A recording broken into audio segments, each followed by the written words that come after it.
I've been in the business for 3 years and was lucky enough and honored to grow from a licensed assistant to a broker to managing broker within that time.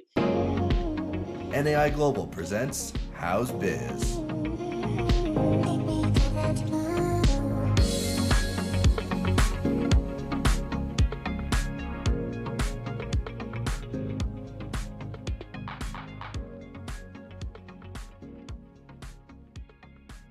Greetings. Welcome to the NAI Global How's Biz podcast. I'm Gary Marsh. Today's guest is Lauren Larson, the managing broker with NAI Affinity in Fort Collins, Colorado. For those of you that don't have your Colorado geography, it's on the Front Range or the eastern slope. And what is it, Lauren, about an hour north of Denver, hour and a half, depending on traffic? Yep, just about an hour north of Denver. Lamar and Weld counties primarily make up northern Colorado, and our office is based out of Fort Collins. So yeah, just about an hour north of DIA. Right on. Well, Lauren and I have something in common. We're both Buffalo's graduates of the University of Colorado at Buffalo, so go Buffs. Yes, we are. Go Buffs. And I'm in the wrong territory for that school. CSU is based out of Fort Collins. So ventured back home to northern Colorado after school at CU, but they don't hold it against me too often. Yeah, that's right. And again, for listeners, Colorado State University is based in Fort Collins, and they are rivals. I can't imagine why they think so, but that's a personal thing. But anyway, Lauren, since again, just on the topic, Northern Colorado has been one of the lesser known growth communities in the United States. Population growth, there's some open land. Fort Collins is known as a college town, but it's also a wonderful place to raise families as you grew up there. And so it's just one of those places where population has been growing. So demand for real estate of all kind, office, industrial, retail, commercial, certainly multifamily. You guys do, your other part of your business does some development side on the multifamily side, which is just known as Affinity. So tell us a little bit about the population growth and what kind of product type that your office has been involved in. Yeah, so we're, as you mentioned, seeing quite a bit of population growth in northern Colorado, not only in migration from the state, but also from other states as well. And one of the appeals of northern Colorado and specifically Weld County is it is a little bit more affordable for families, at least at this point. And so you're seeing a lot of draw of the younger population into Weld County. And in 2023, Weld County was the second highest percentage of population growth within the state, which kind of goes to show that growth. And in northern Colorado, we do have some challenges with water, but the city of Greeley has figured that out, and so you're seeing a lot of growth to the Greeley market as well, because they do have the water available in a great water situation relative to the rest of the northern Colorado market. Yeah. Okay. Well, Greeley has long traditionally been I was in Colorado for 10 years, so I know a little bit. It's been an ag community forever. Yeah. And now it's transitioning, but you mentioned in-migration as well as regional migration. Denver increasingly has just become less affordable for younger people, right? So you're probably getting a lot of Denverites that are just leaving. Yeah, it certainly has. And yeah, we're definitely getting a lot of people up from Denver. And I think Colorado Springs is also seeing some of that growth too, just pushing, I guess, north and south out of the actual city of Denver, and people are commuting in or they're looking at jobs elsewhere. Yeah, that makes sense. Well, one of the reasons you're on the program is that you were named the Women's Alliance Champion of 2024. That was just named at the annual convention in Frisco, Texas, back in February. So congratulations on that. Thank you. Tell us a little bit about the Women's Alliance. It's been in existence for 3 or 4 years, I believe now. And check your modesty at the door a bit, but why were you named the 2024 champion? Yeah, well, thank you.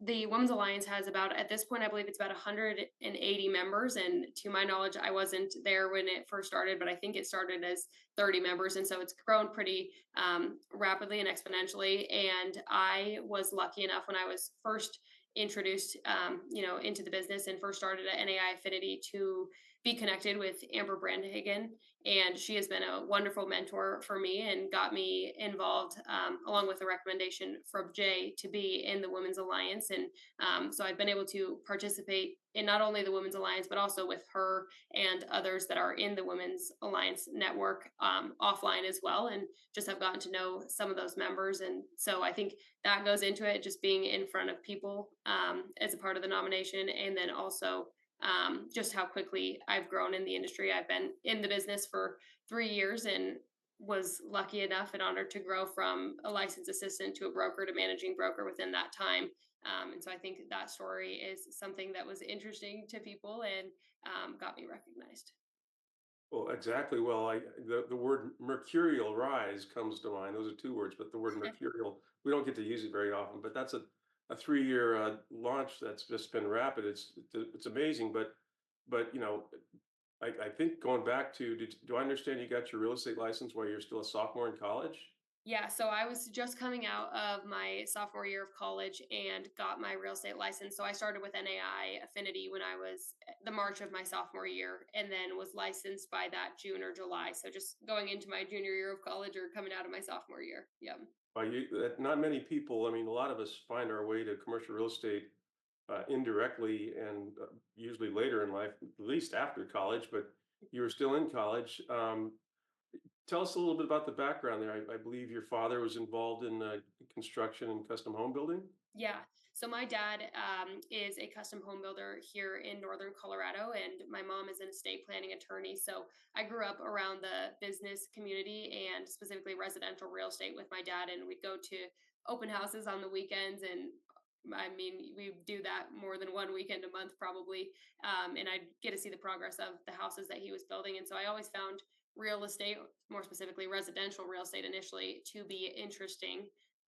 And I also have admittedly a persistent personality, and so that's something that my family has always noted and kind of pushed me in the direction of real estate because of that. And that's one of the personality traits I would say that is a good quality to have in real estate. And um, I was connected with one of my family friends. She connected me with NAI Affinity. She works on our investment and development side of our company as the investment manager, and she talked to me about commercial real estate. Told me that the lack of females that there are in the industry, and we talked about how that probably comes with challenges, but also comes with opportunities as well. And so connected me with Jake and Ryan. And after I talked to Jake and he told me a little bit about the commercial real estate industry, I pretty much was instantly sucked in and started working with him just after that. That's awesome. Well, for again, listeners that don't know Jake Hallauer, he's a CCIM and he is a bundle of enthusiasm. So if he couldn't convince you to take a career in commercial real estate, I'm not sure who could. Yeah. But so credit and kudos to both Jake and the CEO of NAI Affinity, which is Ryan Schaefer. They're fairly recently new members. They've embraced the network enthusiastically, and they're instantly plugged in and doing great stuff and sharing information and transactional stuff. So you guys have quickly become a great member. So we're super happy to have you. And you explained how you got into commercial real estate, which makes sense. And again, your persistent personality. I mean, there aren't any people in this industry that are quitters per Yeah. se, or easily discouraged for that matter. So Yeah. I think you found the right career. That's for sure. Jake always, when he introduced me to people or when I was first starting, he would tell people that I was pleasantly persistent. And that's how I got the job, because I was actually interviewing with him during COVID and when things were shut down here in Colorado. And so I reached out, and I think initially what he said to me was because I was, not that I was too young, but because I was sophomore, they were looking for someone that was going to be able to be a broker a little bit quicker. And so I followed up with him and was like, that's totally fine, but can I just meet with you, hear a little bit about the industry? And he agreed to that. But our meeting kept having to get pushed because things were shut down, and I kept following up. So he tells people I got the job because I was pleasantly persistent, which I think is a very kind way of saying that. But I do think that's something that's needed in this industry. So I'll have to remember that, pleasantly persistent.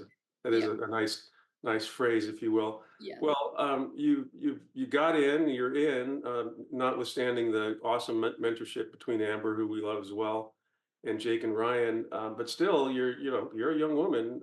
What were some of your early challenges being in the industry, and how have you overcome them so far? Yeah. I think for me, I have found more challenges in initially starting out, I think in just being young, and obviously, that's something in my appearance and that I can't necessarily change, and you can tell that I am younger, and so I think that was one of my challenges early on is just being able to prove myself and show that I know what I'm talking about, or if I didn't early on, that I would go ask the right questions and be able to figure out the answers for our clients. So I think that that was one of my biggest challenges early on. I think I had more challenges, with myself and that being young versus being a female in all honesty, because I do think there's certain advantages of that. And I think there's not many in commercial real estate, there's not many females. And so it does allow you to stick out. And so I think, you make those great connections and I think you stick out a little more than just amongst a group of men. And so I think a lot of the big challenges that I had was just proving that I know what I'm doing when I am a sophomore or junior or senior in college as I grew up that ladder. Yeah, right on. Well, myself personally, and certainly NAI Global, we have ambition to make our workforce more representative of our people, the people in America, the United States. Mhm. So we're certainly welcoming women and also other people from different backgrounds and cultures.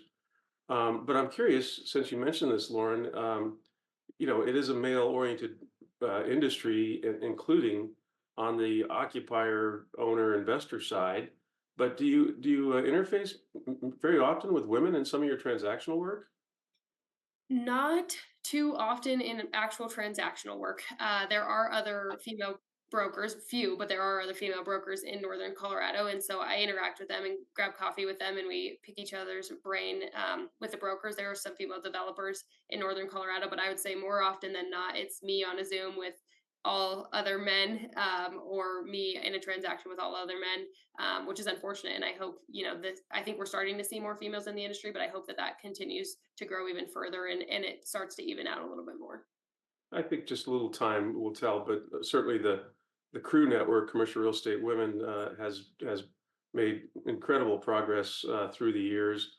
And aren't you involved in the local chapter of Crew? Yes, I am. So I'm actually on the board of our crew chapter here in Northern Colorado, and so there are some of the female brokers, obviously, and females in the industry that I get to communicate with fairly often. And we're actually doing a panel for crew tomorrow. That's four of us that are female brokers in the industry. So a commercial outlook, basically from the four of us, which is exciting to see. Super. Well, give us a little insight. What are you saying about what's going to happen with the Colorado real estate, or Northern Colorado real estate market for the Yeah, 2024?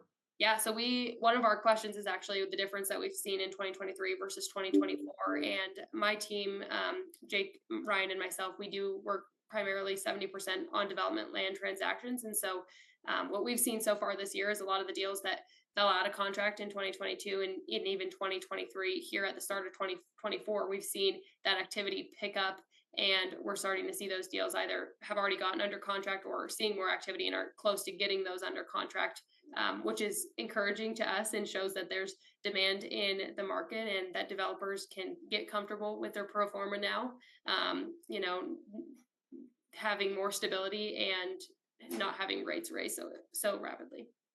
Is some of it the debt side? Are you finding that some of these transactions are coming back because they're finding solutions to the debt side of their proposed development projects? Yeah, or they're comfortable, but that in some of these development projects, by the time they need to be there, that the debt side, that they'll feel more comfortable at that point, because some of these timelines are delayed enough that by the time that they are ready, their hopefully rates are lowered.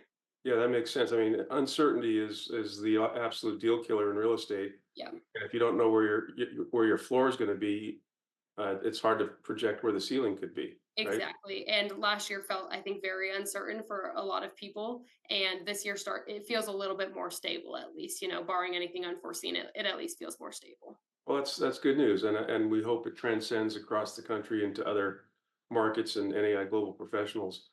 Moving on, the other thing I wanted to ask you was you've recently become associated with some other practice groups within the NAI platform. Rather than me mention them, I think there's two. Why don't you share with the good news of some of the other sectors that you're starting to specialize in? Yeah, of course. So I guess mid last year, I joined Denise Nunez out of the NAI Horizon office as a part of the Nunez Self Storage Group, which is essentially the national self storage team for NAI Global, working primarily on investment sales, but also helping those clients to find development land deals as well. And that's been a great experience. Denise has also been a wonderful female for me to learn from, and very ambitious and smart female at that. And so we've worked together, on listing proposals for different clients that we have here in Colorado. We're working with a buyer right now that's looking for a 1031 exchange property and wanting to 1031 into self storage. Have a listing meeting next week potentially with a self storage property owner in Fort Collins. So we're starting to see good activity on that too, and it's been wonderful to work on that team and also just get to know other brokers throughout the network in that way as well. How many team members are there on the self-storage practice group? There is 5 at this point, I believe.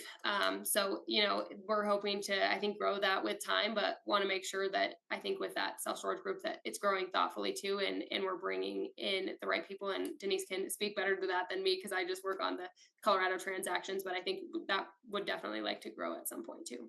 Excellent. Well, it's a thriving sector. It's been written about extensively how stable it was throughout the pandemic. It's a quiet performer. We say it's the nature of the real estate. It doesn't require a lot of hands-on management, and for the most part, once you rent a storage unit, you're in there for a bit. So it's a good sector. So good for you. And then more recently, you were also named to one of the national teams. So why don't you share that, please? Yes, and then more recently, I have been able to join the NAI logistics team, which has a long waiting list. Steve Pastor heads up that one, and so I feel lucky to have the opportunity to be able to work with some of the top industrial brokers within the NAI Global Network throughout the country. And so I'm excited to get going on that one. I think we have the first call that I'll participate in this month. So really looking forward to that one. And there's a ton of knowledgeable industrial brokers and representatives that are on the team. And so, they put a lot of thought into those meetings from what I've heard, and I'm looking forward to getting going on it. Excellent. Well, for clarification again for listeners, the logistics team is part of NEI Global's Industrial Council. It is one of the more active groups. Maybe perhaps second to SIOR. We meaning NEI Global have really deep industrial real estate experience and expertise, and they are among some of the top producers in the country and in the platform. So you're getting with a good group, and they do good work, and they've got great market intelligence. We produce some really good thought leader pieces that come out of those conversations and meetings. So good for you. You'll have some fun with it, and I'm sure you'll be an excellent contributor. Well, on that note, Lauren, we're kind of getting close to the wrap up period. We always like to ask guests, what are some of your goals for the balance of 2024 and going deeper into 2025? What are you hoping to accomplish as managing broker of NAI Affinity, as well as your own book of business? Yeah, for 2024 and going into 2025, obviously hope to continue to increase our team's revenue, and not only mine, because mine and Jake Ryan and our team, but also our entire NAI Affinity team. Being the managing broker, I just want to make sure that our team has the resources that they need to increase their revenue and continue to produce, the best they can in whatever market we have. So that's one of my goals. And, just going forward, one of my goals is to be a partner of NAI Affinity as well. And so continue to work to achieve that goal as well, which part of that is producing, and a part of that is showing my leadership skills in this management role. So that's something that I'll continue to roll after 2025 too, but definitely a goal of mine as well. Excellent. Well, you're well suited to continue your success. We applaud you, Lauren Larson. We've enjoyed speaking with you, and we look forward to seeing you at ICSC in Las Vegas. Yes, that sounds great. Looking forward to seeing you as well.